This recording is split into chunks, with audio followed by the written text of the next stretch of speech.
Hi, We, Seema. hi. Hey. We are live on Instagram as well. All right. Welcome. How are you doing? I am good. I'm just welcoming your fam. Welcome, everybody. Tune in. I'm going to take a moment to share this Facebook Live on my Facebook, on my personal one. Yes, And friends, family, learn from it as. Take a moment to share this video onto your respective pages, networks, circles, families. Tell us where you're tuning in from. We have a very interesting topic today. oh, we do. Um, I'm very excited to talk about the topic. Before we jump into it, though, I'll give it another minute, maybe, for people to join in. Tell us where you're tuning in from. We're excited to be here. We're live. Today is July 11th, 2021. Crazy. We're well into the summer now. uh, Time is flying. But yeah, so I'm tuning in from Maryland on the East Coast in the US. Um, Deem as well. Yes. And we are here to bring you this magical story today of an episode. I'm looking to the side because my computer is on. You feel this is going to be more of a story? I kind of feel it's more going to be like a ranting rainbows. I do feel this one will have an extension. I'm just putting it out there. Most likely. Oh, Majdi's here. I'm glad that Majdi is here because Majdi, I'm definitely going to put you on the spot since this episode recommendation was a suggestion by you. Indeed. And plug here and ask you all if you have a topic or a question that's been on your mind, share it. Let's see what we make of it. Yes, please do. This is going to be an interactive one. I hope, please ask your questions, give us your comments, share your feedback. We are sharing some of our stories, our personal experiences, what we think about expectations and whatnot, and our actions and how that plays out in life. So we're bringing our magical unicorny perspective into this. So we would appreciate other unicorn perspectives as well, since we're all just coming together and to learn and unlock different, I don't know, perspectives, Lenses. views, way of looking at things. All right. Majdi. He got his notepad ready. Oh, great. Okay. Good. Cool. Are we ready to start? We are. Awesome. Okay, so how did we get here? Is I think the question that I ask at the beginning of each episode, whether live or in our prep sessions. so, so we're here talking about expectations and our actions.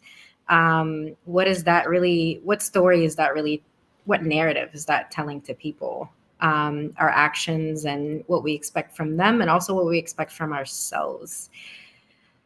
This was a topic that was suggested by Majdi. Thank you, Majdi, in kind of talking about unrealistic expectations in dealing with people. So I do want you to give me a specific example, Majdi, because I can talk about this in so many different ways. So if you have a specific example, that would be great. Otherwise, we'll talk about expectations in general and kind of what we think about. Well, I think it's fair to say that we got off a bit on a tangent on what an unrealistic expectation is. Mm-hmm.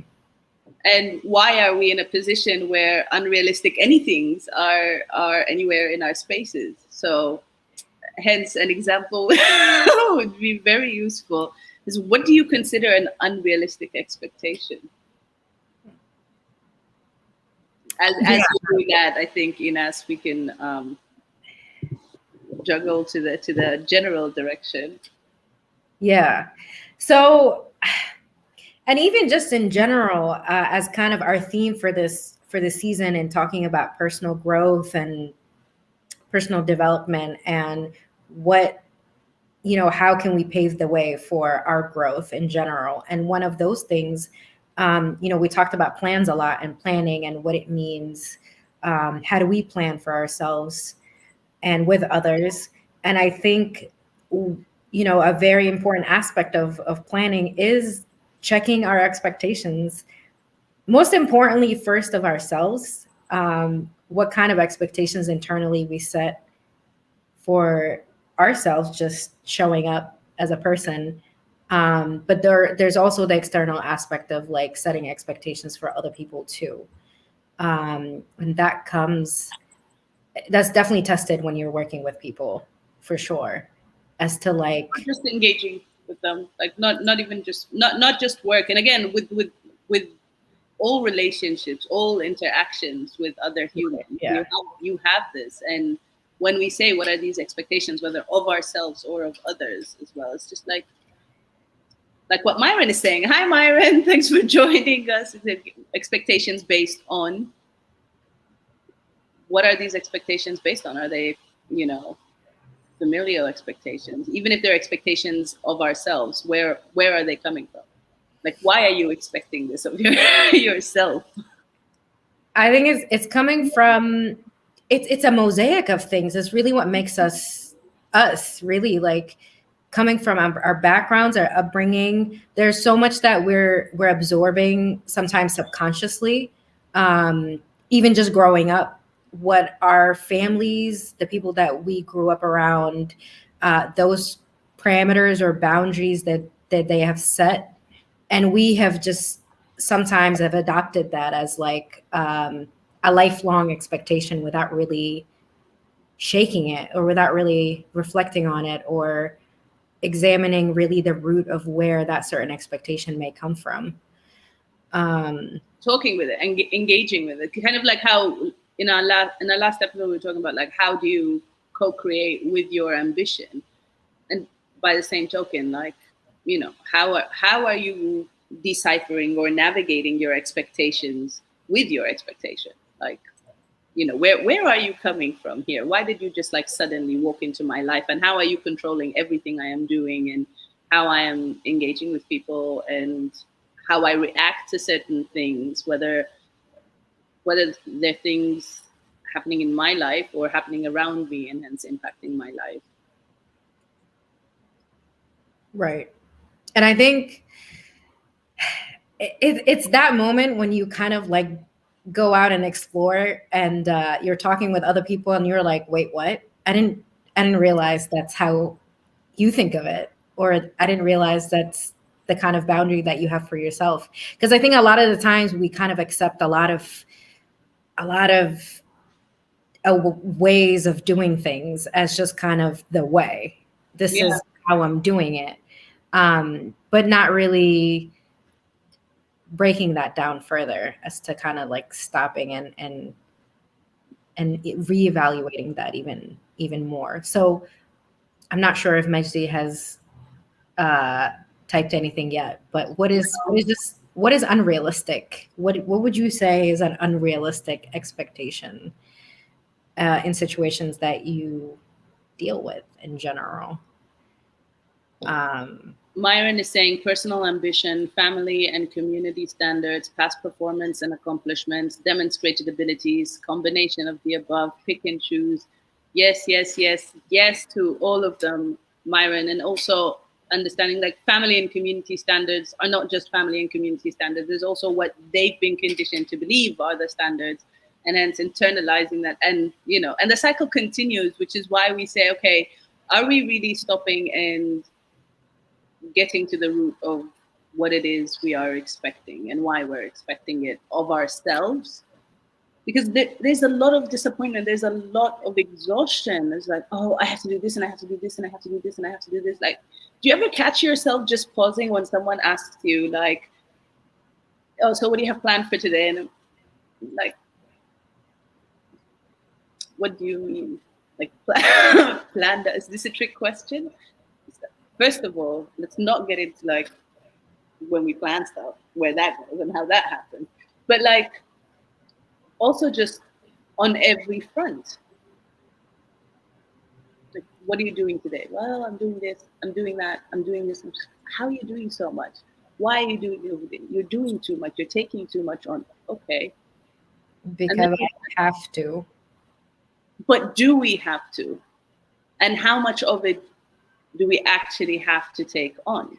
You know, how much of it is actually ours to take, to carry, to try and fix, to plan somewhere else, to build, whatever. And is it always just us? And it goes back to the conversation that we had earlier this season as well. It's like, do we have to do it all? Right.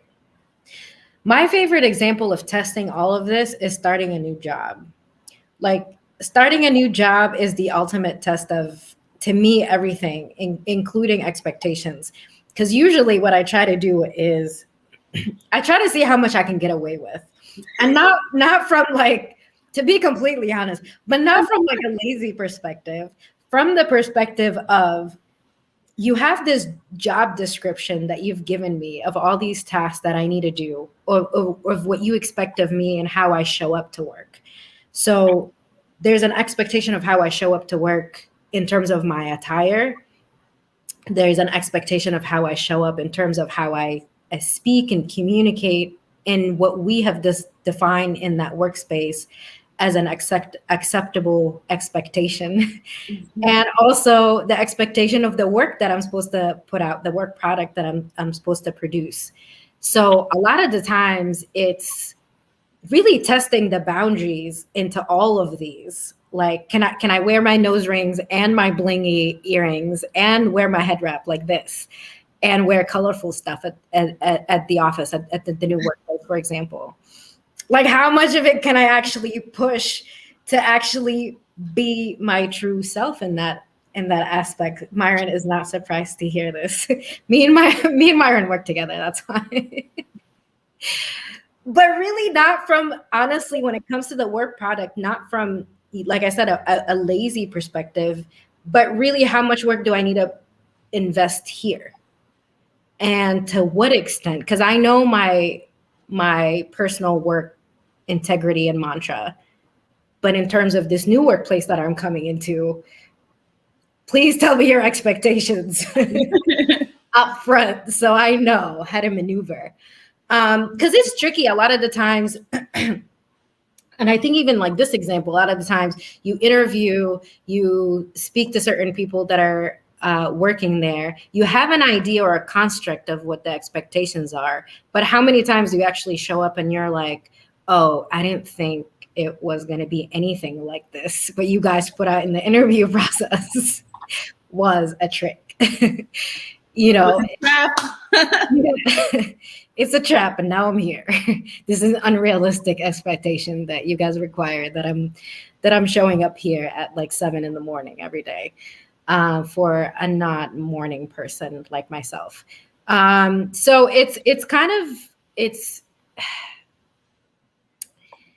I think that's easier to manage when you're going into a new place to figure out what these expectations are.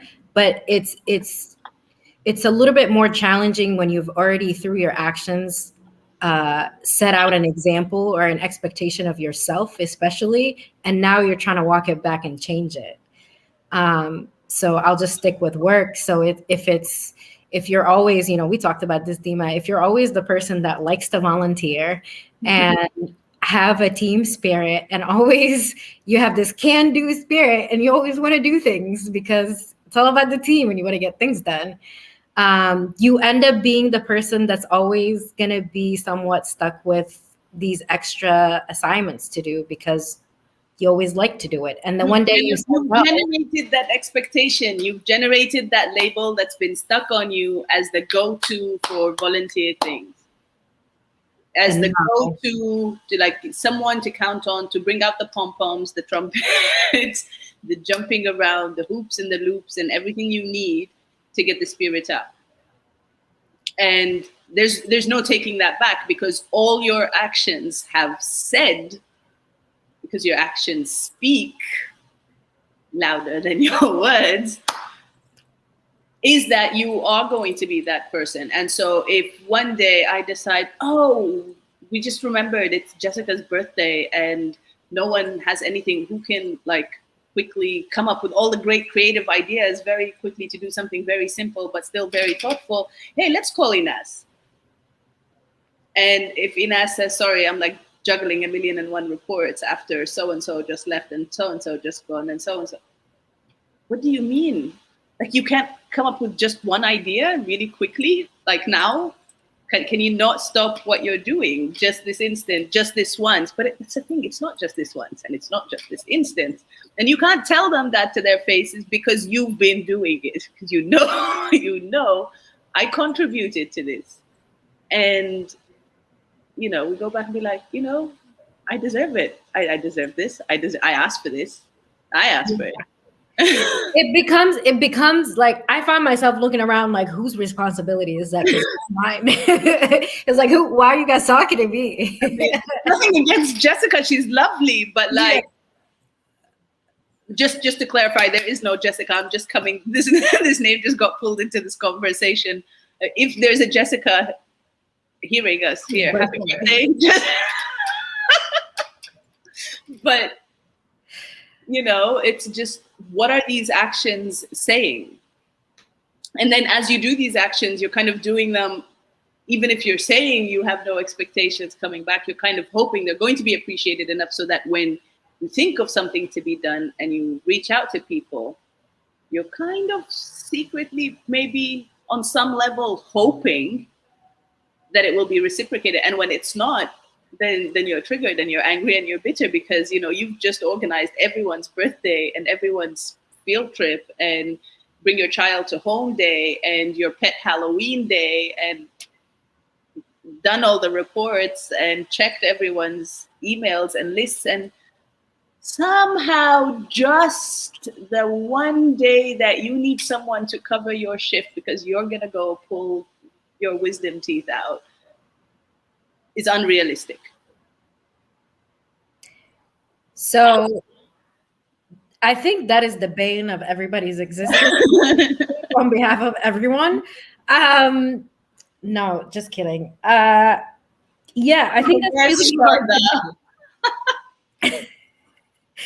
I can say rewrite what you imagined of me. I've morphed. The wings are out. I'm flying out of here. Sorry. Oh man, so many things to say about that. So I think that's everybody's. That's definitely my challenge in terms of like managing the expectations before it manages you, like that saying. And so it requires this constant consciousness about really accountability. Yeah, and how you're coming across, right? And sometimes I have a challenge with that, because as someone who is that person that is willing to volunteer or willing to help people and kind of like want to be there in like a good altruistic way. People do take advantage of that when it comes to the expectations. And so I do have to find myself in situations where I do have to say no. Saying no is really hard. But over the years, I've had to learn how to say no without really saying no. And I would say it took a little bit of time. So for me, it's not necessarily a hard no. I don't want to help you with planning Jessica's birthday. I just know that I have 2 deadlines in front of me right now, and I can help you to plan Jessica's birthday party, but it has to be after like 2 p.m. today, or it has to be at this whenever I'm specifying if I'm actually able to help. If I'm not able to help, then it'd be great to help with Jessica's birthday party. However, I have 2 deadlines today. I'm sorry. And I think there's also here an opportunity to like put a mental reminder or a mental note that if in fact you do have these 2 deadlines, and yeah, it would be great to help plan Jessica's birthday party, but it's okay to be very honest with yourself in that the expectation is already going to be shattered on the receiving end by you saying, right, no, you can't help right now. So don't like try and drag this expectation. So, okay, they're going to hate me, but is there a way that they can hate me a little less, or that maybe they won't hate me as much, or they won't be as disappointed? You need to be conscious of that relationship with disappointment as well, because that can be very, very, very toxic relationship. Like, oh, but right, I hate being disappointed, so I don't want to disappoint anyone. But so you start carrying the burden of everyone's disappointment, not understanding that, at least half of people's disappointment is a projection of whatever that's going on in their lives, right, instigated by them, if not more. I'm being very generous when I say more than half. It's like solid 75% them, maybe 20% everything else. But we could talk about that at another episode. The point is, you start carrying that burden. It's like, oh, like I could. So maybe after 2 p.m. So can we check after 2 p.m. And if I can't do it, then I'll tell you. And so then 1:30 comes along, and then your heart starts beating a bit faster. It's like, 2 o'clock is coming, and I'm not done yet, and I can't free yourself. I can't do it. If I can show up, I'll show up, and I'll bring a whole other party with me. And if not, just save me some cake. And if you can't, then it's fine. I'll be there in spirit. So I think there's a distinction with this situation that's coming up for me. There is a situation where I'm always, year after year, I'm always the person that is planning Jessica's birthday. And so this is a long established expectation that I'm always the person to do it. To me, that is different than I just need somebody to help, and it happens to be Jessica's party. So then how much of an investment into this particular action do I have in it? And so is the disappointment tied to Jessica not knowing, or for me, like not following through in my yearly commitment? Wait, because I'm confused. When you say I need to help, and it just happens to be Jessica's party, as in you just need to, like, you have extra energy in you and you need to help someone. Oh, no. If I'm being asked to help. Okay. It's just, it happens to be Jessica's party. It could be help us put this proposal together, help us do something else, anything really. Yeah. So the distinction is if I'm usually the person that carries on this particular thing all the time, and now I'm not able to do it. And in dealing with that particular disappointment. So let's say I don't have energy, I don't have the time to plan for Jessica's party, but let's say I can't say no, I feel like I have to do this. So I end up helping plan this amazing birthday party. Jessica walks in and she's like, oh, I don't really like this theme that you put, or like, oh, I can only stay for 10 minutes because I have to go. Whatever, however she received the birthday surprise, what I had expected in my mind. Because this whole time, I didn't want to plan this birthday party. But I did. Let's be real. Because there's so many things where we're like, I didn't want to do this to begin with, but I have invested some time to help. Okay. But now the reaction isn't what I want or what I had anticipated, or I was expecting a little bit of appreciation that I didn't get.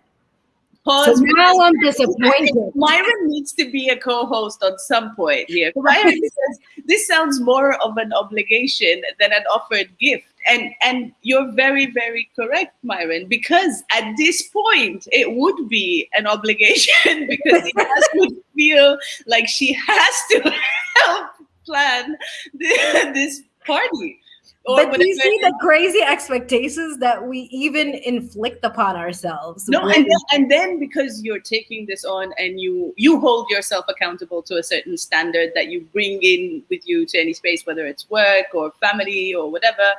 And so you have this expectation. So, no, but this is good. It's going to be said that I helped with this. So I really need to put myself in this and really pull it off to the standards that I can. And although you want to tell yourself, okay, I just won't give it my all because, I have to balance this and I have to do that. But with every choice of everything you're taking, but if I had more time, I'd do this. So you end up wasting even more time. And and it's just, again, exhausting. It's so exhausting. Why? Because you were just not honest with yourself from the very, very beginning. And you were not present from the very beginning in the actions. And as if we're to take your examples in like going to work or being in a new space, be like, whether it's like even going to a new school, let's not say it's work, and you want to make new friends, you want to see, so you're told to be nice to people. And in this world, to be nice to people, unfortunately, is translated as how are you going to help people? And help people doesn't mean help people, unfortunately. It needs to be more individualistic. So it's not how are you helping people, it's how are you going to help me? I think we need a whole series about just being nice. Mother, ooh. And stopping.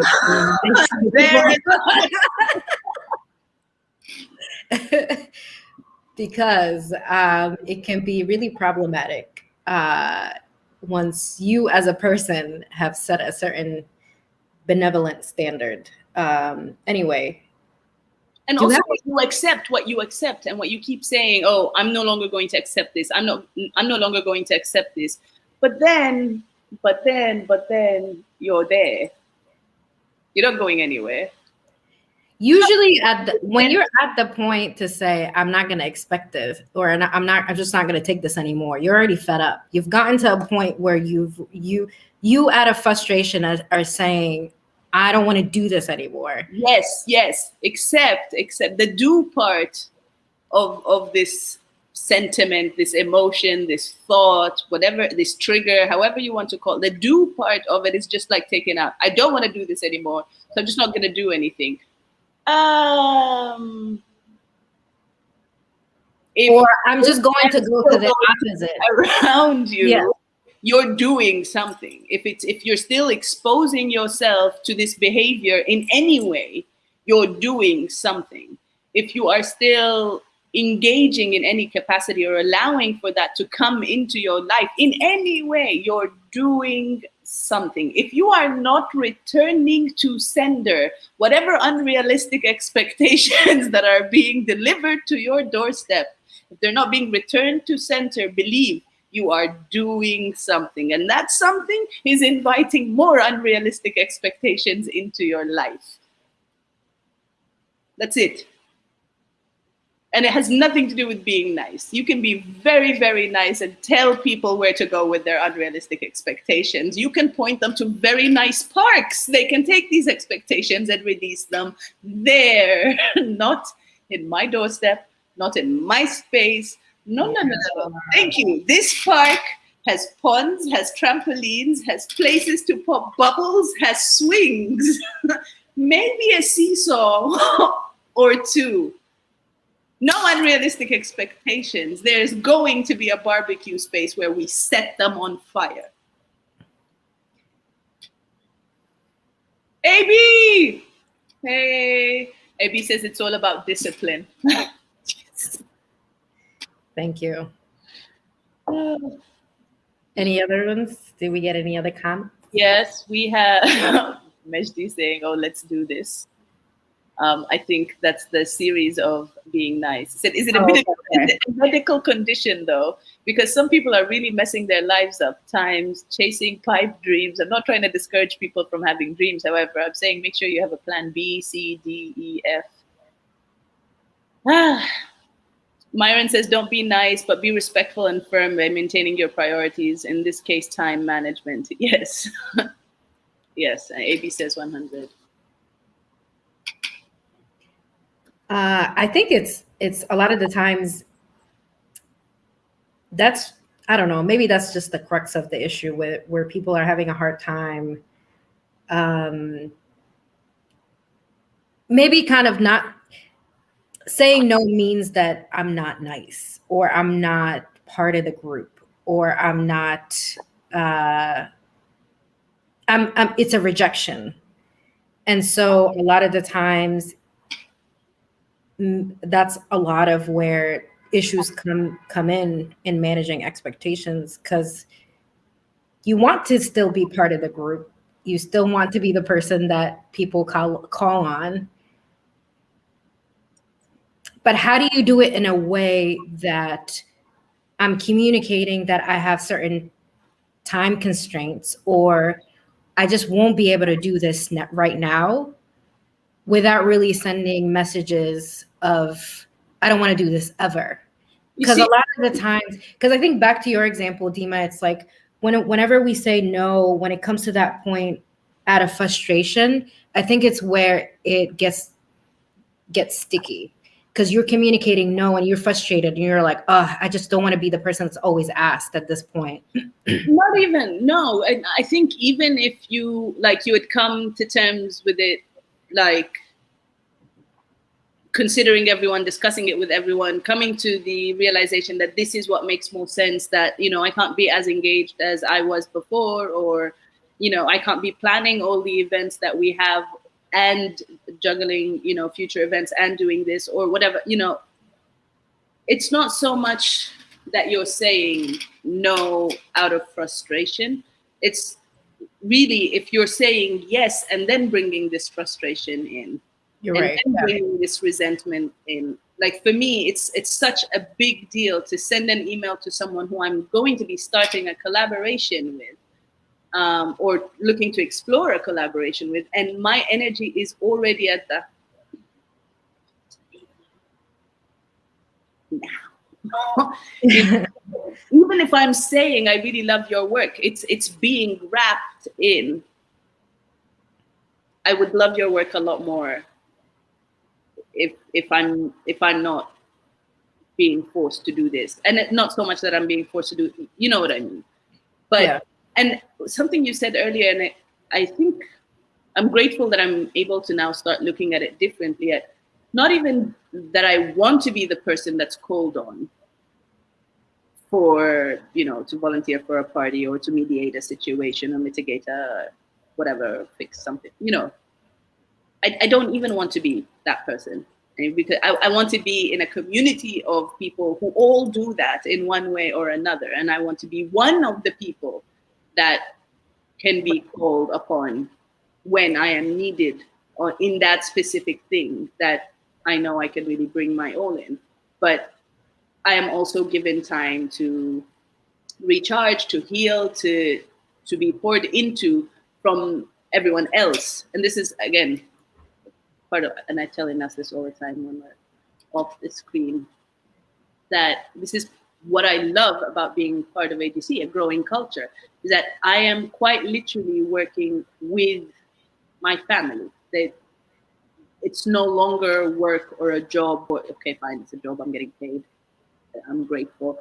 But I am working with people who the code of expectation is so completely different than anything I've dealt with or engaged with in this world, because I'm not the one to go to in anything.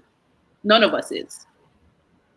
We're all part of something. We're all pouring in. We're all doing our part. And so, it's proof for me, at least. It's something I can hold on to, that it's possible to be done. It's not impossible. It's very possible, and it's very rewarding, and it's extremely satisfying, and it's absolutely freeing to know, no, it's okay to operate the way I'm operating. And people, those paying attention, those who care, those who are here for now, for this can recognize and extracting exactly the expectations. They know exactly what to expect of me because of how I've been operating, because I'm operating in my truth. So there is no aspect of unrealistic expectation for me with AGC. It's like they know what they're getting. And if I'm falling short, I know I can trust that they will pull me back and be like, hey, you're wandering off a little too far. Come back. Here, let's focus. Let's graze in this direction instead.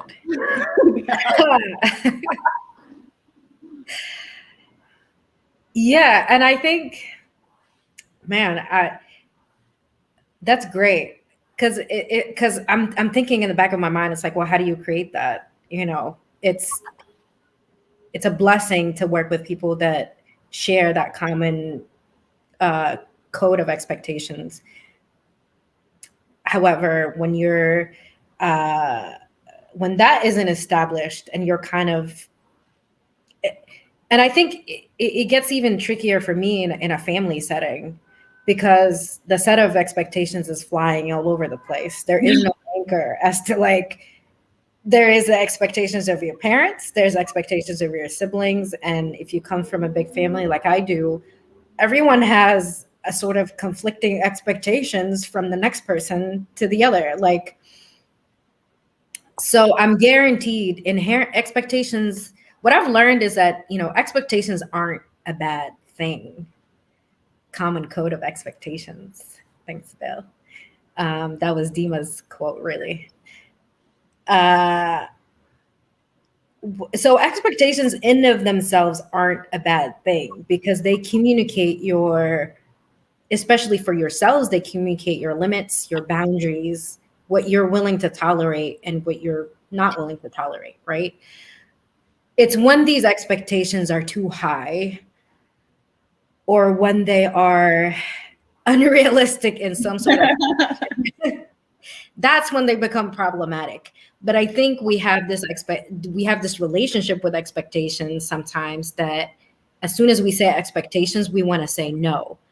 I have no expectations of anybody because that's really the only way that I can protect myself from disappointment. I've tried the no expectation thing. Doesn't work. It really doesn't work because it's not real. It's not real. To me, it's like I should have some sort of expectations. I just need to work on tempering those expectations in a way that makes sense for myself, you know? And so when other people are bringing their expectations in, and especially those expectations that people don't hold themselves to, they want to transfer those expectations onto you. That's tough.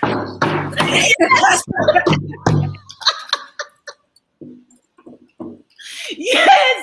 Oh my God. Yes. That's really tough for me to take on because at that point there isn't, let's talk about this. Let's really talk about this. For me, it's just a blatant no at that point. No, I'm not doing this because that doesn't go with my limits, my boundaries, what I've set for myself. So let's start there. We can have expectations. It's just how do we manage those in a healthy way? It's inevitable to have expectations. You're here. You've come here to this world for a reason. You are going to have expectations. Right. If you don't have expectations, you are literally saying you were created for naught. You were created just to exist. You were created because God felt bored or something. Yeah. That's not how that works. The day you stop expectations, and we really need to come to terms with this, the day we stop expectations is we are breaking our contract with our Creator. Because we are saying we don't expect anything from you. We don't expect anything from ourselves. There are no expectations. How we navigate these expectations, what these expectations mean to us, first and foremost, what are we expecting of ourselves to start expecting from others? And before we're pointing the finger and saying, oh, well, this person isn't treating me like I expected them to treat me. This person isn't loving me the way I want them to love me. This person isn't, behaving the way they should be behaving. All these shoulds, coulds, woulds, might have to. Where are they coming from if you're not giving it to yourself? And here I want to pull back something AB said. Like, self-love is critical in protecting your space and your energy and being true to that. When we say unrealistic expectation, reality is going to be different from one person to another based on our experiences. Our realities vary. Our truth as souls, as beings that have been created to serve a purpose, to serve a higher purpose here on this earth, is a completely different story. Navigating these expectations is a completely different story. And when we say unrealistic expectations, they're really unbalanced expectations. And that's why we have problems with them. That's why we have difficulties making sense of it, because it's not balanced. Whatever you're expecting of me, you are not balancing it back with something that will pour into me, or pour into the collective that will ultimately pour back into me. So that expectation is not there. And on some level, you are rejecting whatever it is I can or might have to offer you. In Jessica's party case, for example, I could plan a fantastic party, but because you come to me in an imbalanced energy, and I'm always this one person that you come and you show up to and expect me to do it because you've taken it for granted, because my actions have dictated that as much, then you're doing yourself a disservice, because I'm not even going to be bringing my A game to this. Right. There's an inherent lack of understanding as what it takes for me to put on this party, this show, this project, whatever. This present, just me being present here, you coming as Inas. Sorry. No, you're good. No, this is really good. But this is actually a really good time. We're at 42 minutes. So I think maybe just kind of wrapping it up and seeing if we have any last comments. We have some comments. I have to start with Myron's. Now we swung towards soft bigotry and low expectations. Well, see, that's the thing. So back to my point, because I hear people over and over saying, just have no expectation. That's the best way to save yourself. It's not, like I said, it's just unrealistic. So then the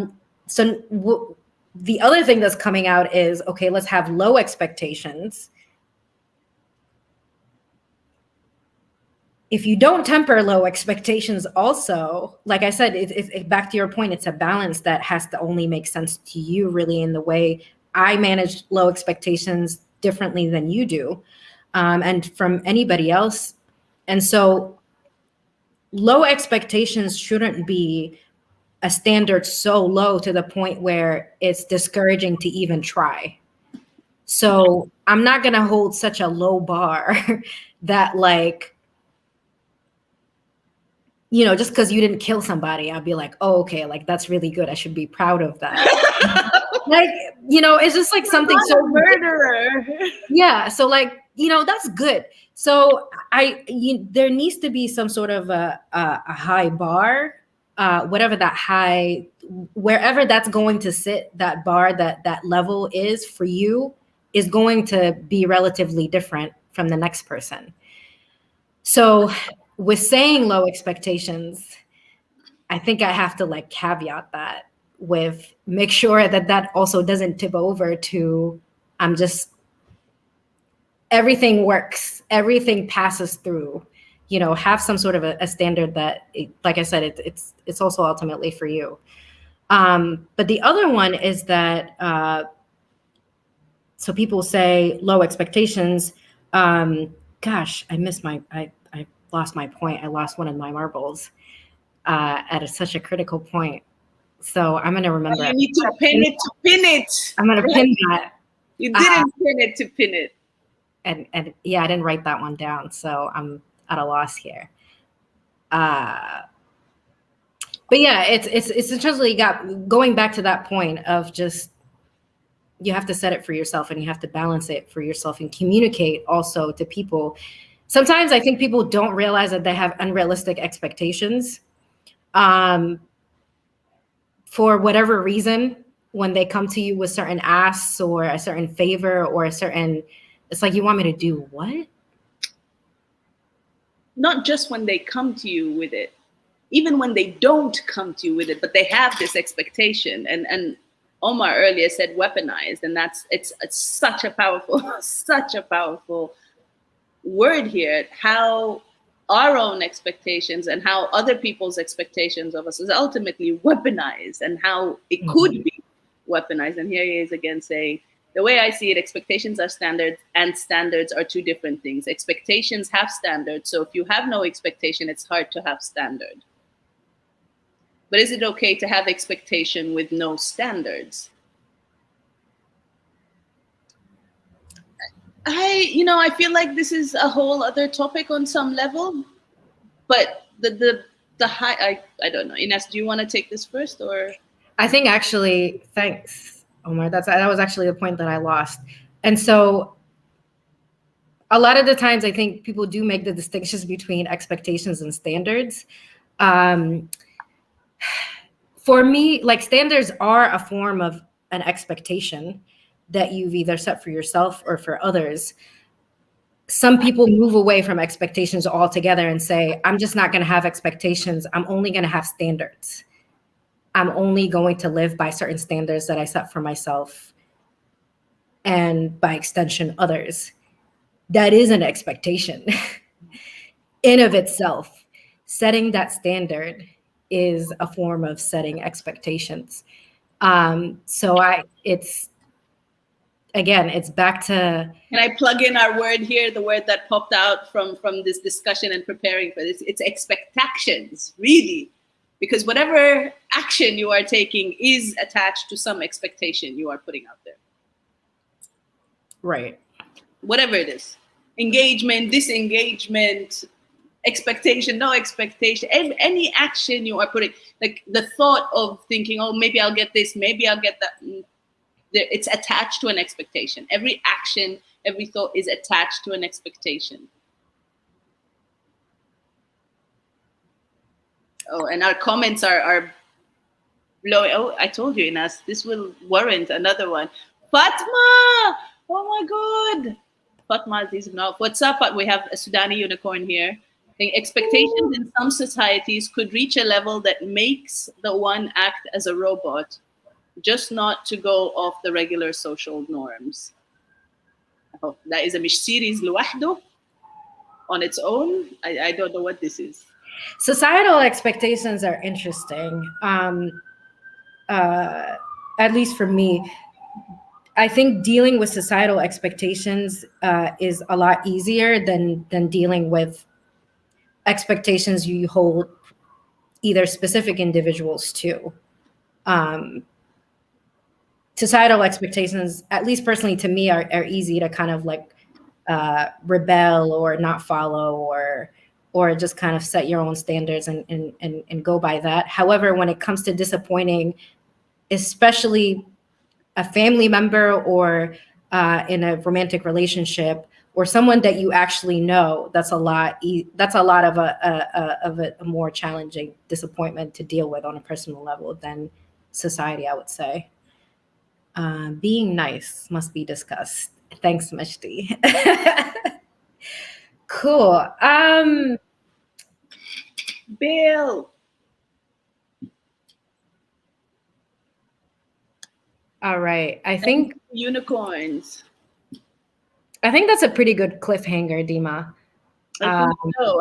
I think we have many new venues to explore, or to continue exploring this question. Thank you all for adding your voice, for bringing in your perspectives, for giving us more to chew on.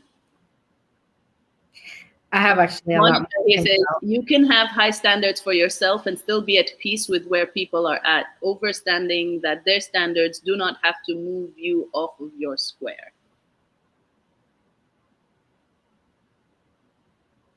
Thank you, Monica. Yeah, that was a really good. Young Boss Media in the house.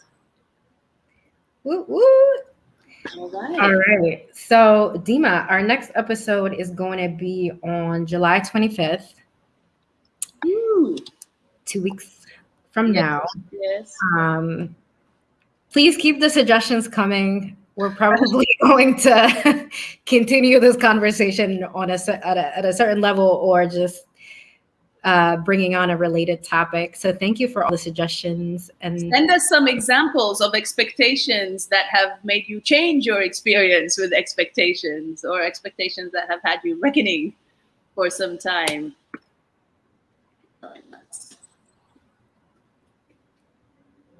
Oh, okay, awesome. okay.